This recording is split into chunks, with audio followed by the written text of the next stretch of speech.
2 weeks after my son-in-law told me the house was his now. I stood in the same doorway and watched him pack his things into the back of a car. The lock on the door had already been changed again. That part mattered more than I expected. The story didn't begin that afternoon. That was simply the moment I finally saw how far it had already gone. My name is Maribel Sutton. I am 65 years old. And until that day, I believed I understood how things worked inside my own house. The taxi driver helped me with my bag and waited until I reached the porch. My knee was stiff from the surgery, so I moved slowly. That was when I noticed the porch light had been replaced. It was a small change, but it caught my attention. Later, I learned he had told Lydia the old deadbolt was sticking, and that changing it would be safer while I was recovering. What he had not done was make sure I had a key of my own when I got home. Before I could knock, the door opened and Mark stood there holding a ring of unfamiliar keys. He turned them once in his hand, like he had been waiting for the moment. "While you were in the hospital, we updated a few things," he said. "From now on, I'll be handling the house decisions." He held up a limited recovery authorization Lydia had asked me to sign at the hospital, so someone could handle prescriptions, home deliveries, and repair appointments while I was discharged. Mark was pretending it gave him broader authority than it did. Then he added, too confidently, "So for now, I'm making the house decisions." Inside, I saw the master bedroom door open. My daughter Lydia stepped out quietly. Mark told me my things had been moved to the small room behind the kitchen because it would be easier on my knee. "Who moved them?" I asked. He only shrugged. That told me enough. I looked at him for a moment. I remember thinking how confident he seemed. "You've made a mistake," I said. "A serious one." He laughed. And that told me something important. I took my bag and walked toward the back room, realizing that the situation inside the house had changed more than I had understood. Mark picked up my bag before I could stop him and led the way down the short hallway to the room behind the kitchen. "This'll be easier for you while the knee heals," he told me. The room used to hold spare chairs and boxes from the basement. Now most of the space was filled with things that used to belong in the rest of the house. My husband's old desk lamp sat on a crate beside the bed. Several boxes held papers I hadn't looked at in years. Lydia stepped in behind us. She kept her hands folded in front of her. "It's closer to the bathroom," she added quietly. "We thought it would help." I tightened my grip on the cane and looked at him. "You went through my things," I said. Mark smiled, like that was a minor detail. That was the moment I stopped thinking of this as overconfidence and started thinking of it as intent. That comment caught my attention.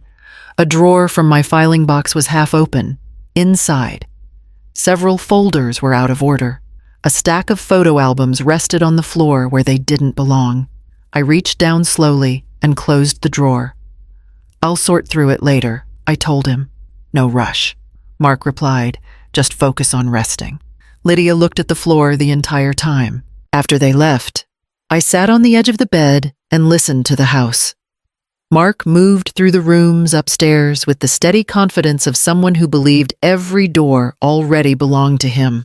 I realized then that whatever he had been looking for in those boxes, it hadn't been random. The next 2 days gave me time to move around the house slowly and pay attention. My knee still needed the cane, but it didn't stop me from noticing things I had missed before the surgery. A chair that used to sit near the living room window was gone. The coffee maker in the kitchen was newer than the one I remembered. Even the small table by the hallway had been replaced. Mark explained each change the same way. "We're modernizing a little."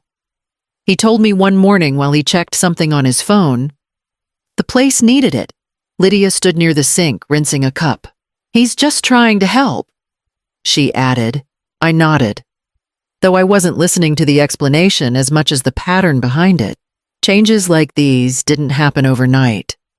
They took months, maybe longer, small enough at first that I let them pass because I was distracted by appointments, pain medication, and the ordinary exhaustion of getting older. Later that afternoon, I mentioned the utility bill. I thought that still came in my name.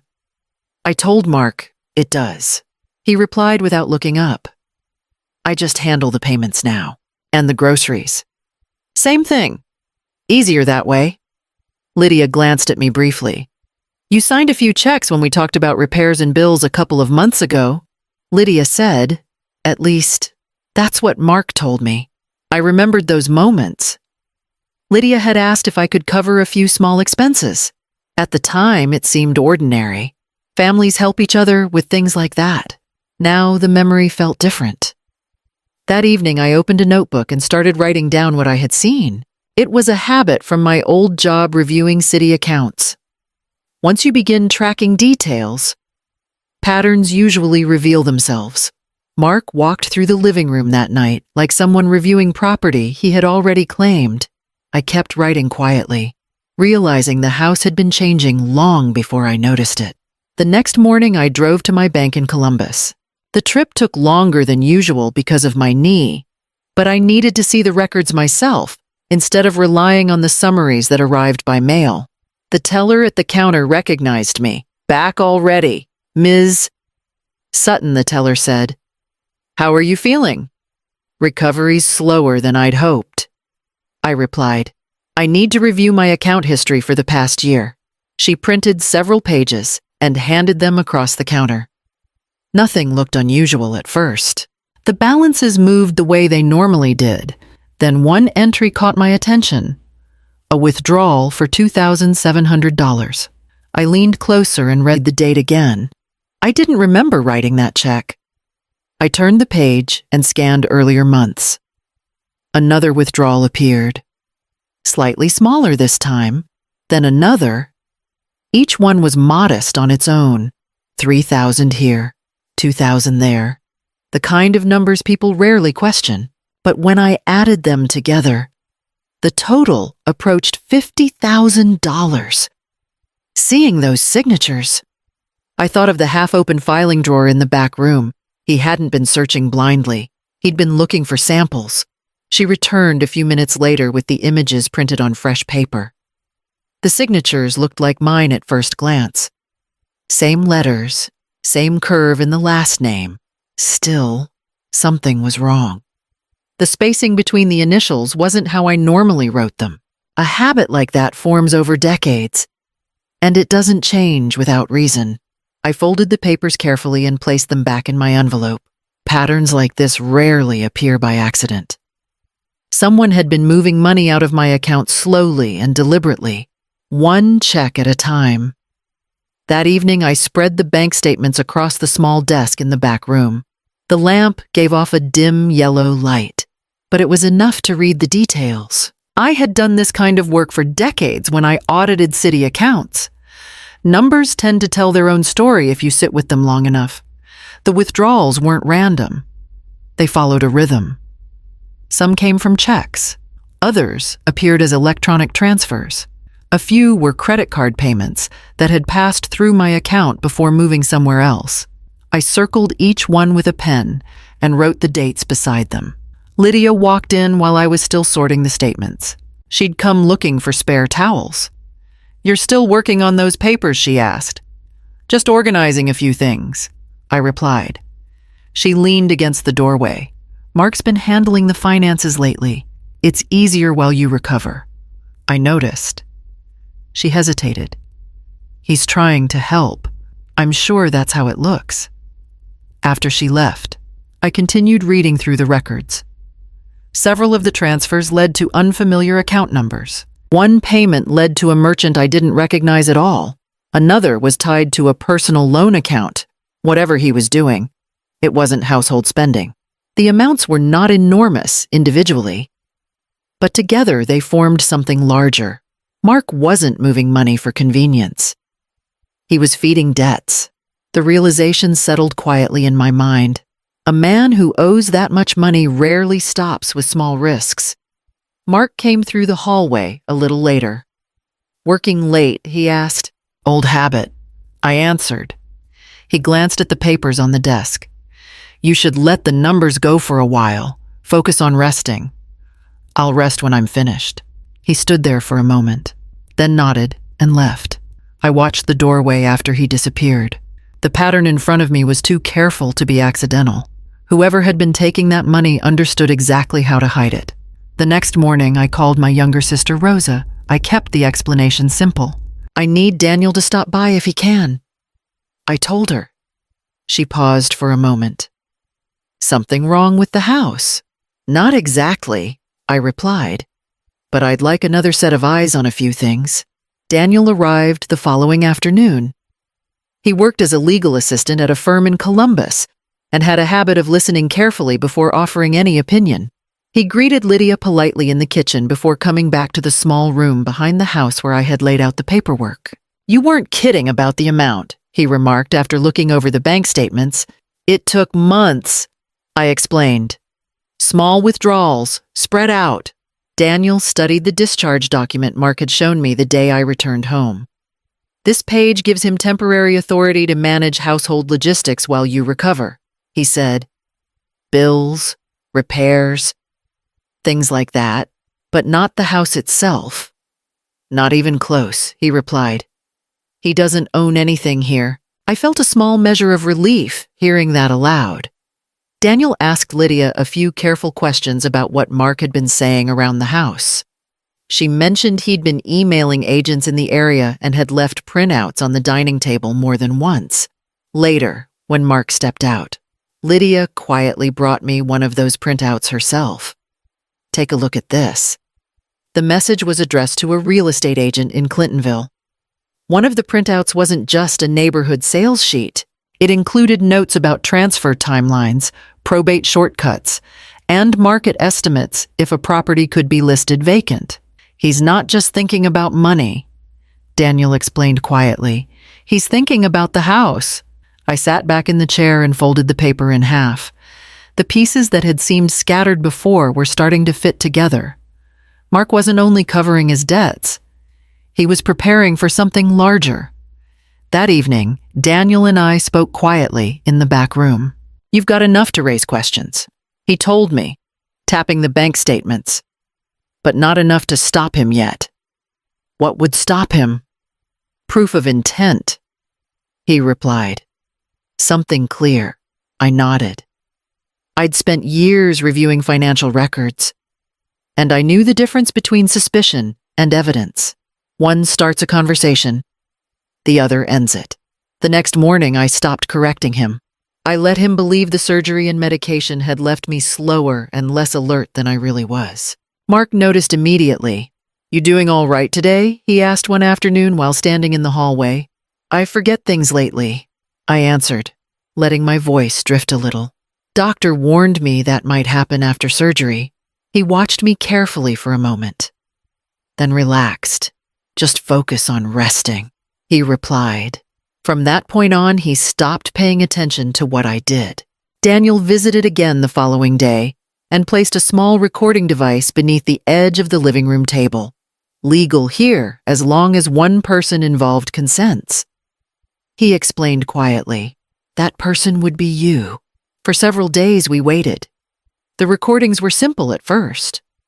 Mark talking on the phone, complaining about bills or work. But by the third evening, his tone changed. Daniel and I listened together through a small speaker.